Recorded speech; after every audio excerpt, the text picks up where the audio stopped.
Hello students. आज हम अभ्यास सागर का 11वां अभ्यास सितारों से आगे पाठ का नाम है और हम इसमें पढ़ेंगे समास। ठीक है, तो समास इसमें लिखा है तत्पुरुष द्विगु द्वंद्व, है ना। तो ये हम सभी समास इसमें पढ़ने जा रहे हैं, तो आप इसको ध्यानपूर्वक सुनेंगे, समझेंगे और करने का भी प्रयास करेंगे। तो प्रश्न 1 हम देखें। नीचे लिखे शब्दों व उनके विग्रह को ध्यानपूर्वक पढ़िए। ये शब्द है, ये विग्रह है, ठीक है, यानी अलग किया हुआ।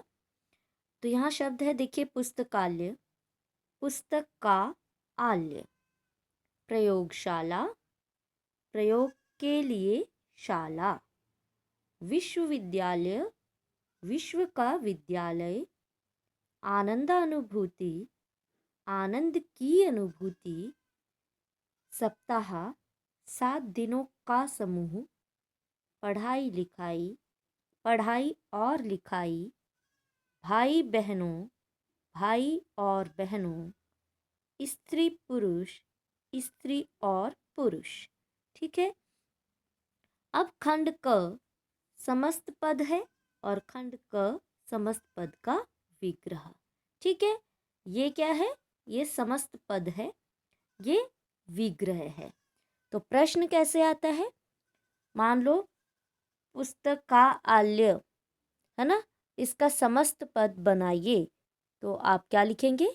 पुस्तकालय। और अगर हम कहेंगे पुस्तकालय इस समस्त पद का विग्रह कीजिए, तो यानी कि आप एक्सप्लेन करेंगे पुस्तक का आल्य। ठीक है, क्वेश्चंस भी ऐसे ही परीक्षा में पूछे जाएंगे।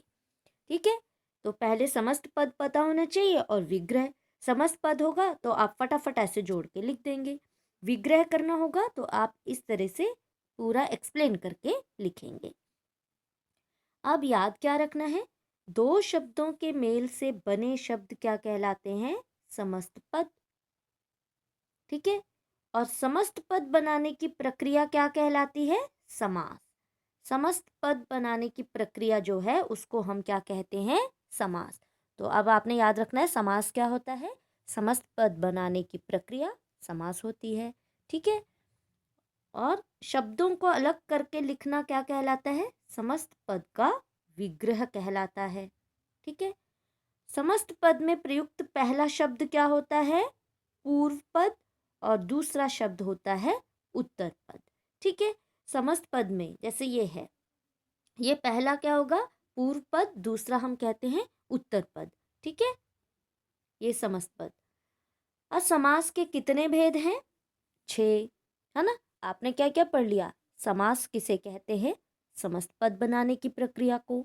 ठीक है, और शब्दों को अलग करके लिखते हैं तो उसको हम क्या कहते हैं? समस्त पद का विग्रह।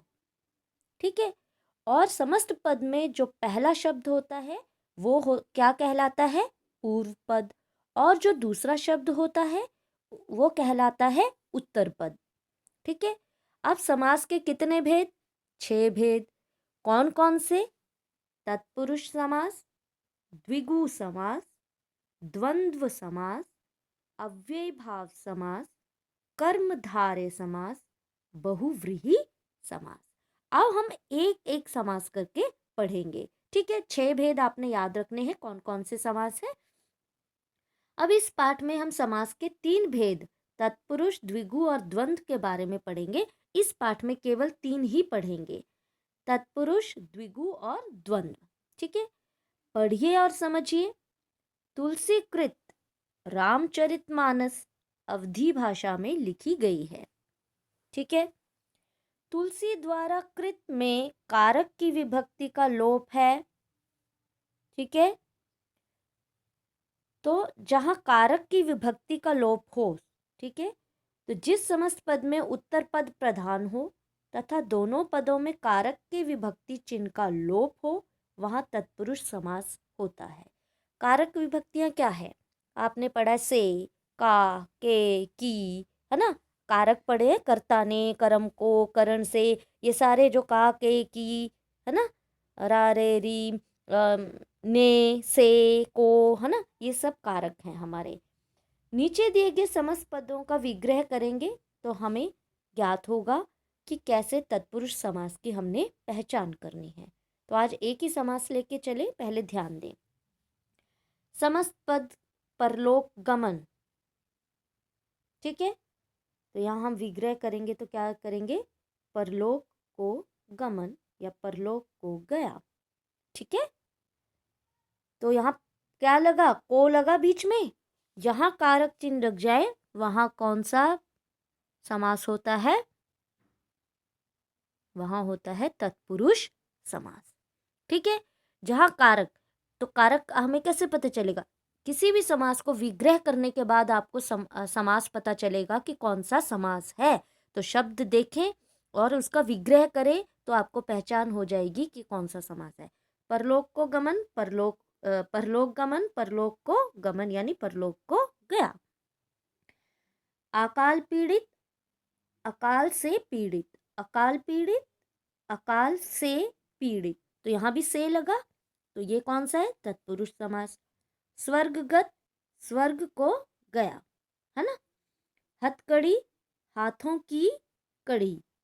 देशभक्ति, देश के लिए भक्ति, तो के लिए, को, से, के, ने, जो भी लग रहा है कारक, तो ये कौन सा समास हो गया, ये तत्पुरुष समास हो गया, ठीक है।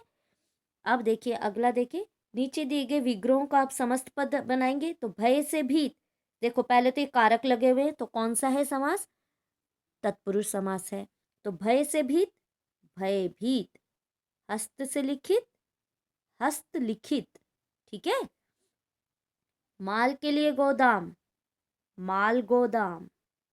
धर्म से भ्रष्ट, धर्म भ्रष्ट। रोग से मुक्त, रोग मुक्त, ठीक है। तो जब हमने इसका समस्त पद बनाया तो हमने कारक चिन्ह हटा दिए, तो जब समस्त पद बनाया कारक चिन्हों का लोप हो गया, तो यहाँ पर कौन सा समास हो गया, यहाँ पर तत्पुरुष समास हो गया, ठीक है। तो ये आपने ध्यान रखना है, तत्पुरुष समास में हमेशा जब विग्रह करेंगे तो कारक चिन्ह होते हैं, जब आप समस्त पद बनाते हैं तो इन कारक चिन्हों का लोप हो जाता है, तो वहां पर तत्पुरुष समास होता है, ठीक है। तो आज आप केवल इतना ही याद रखें, इतना समझें, पहले समझना है और ये याद रखना है कि समास क्या है, ठीक है। और शब्दों को अलग करके लिखते हैं उसे क्या कहते हैं, और समस्त पद में पहला शब्द कौन सा होता है, दूसरा शब्द कौन सा होता है, समास के कितने भेद हैं, ठीक है।